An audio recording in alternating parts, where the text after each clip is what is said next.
Beter brokkie nommer 18. Pas op!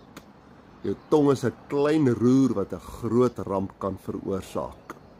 Jakobus 3 vers 4 sê, dink maar aan die skepe, al is hulle groot en is die winde sterk, is dit maar 'n klein roer wat die stuurman gebruik om die skip te stuur waar hy wil.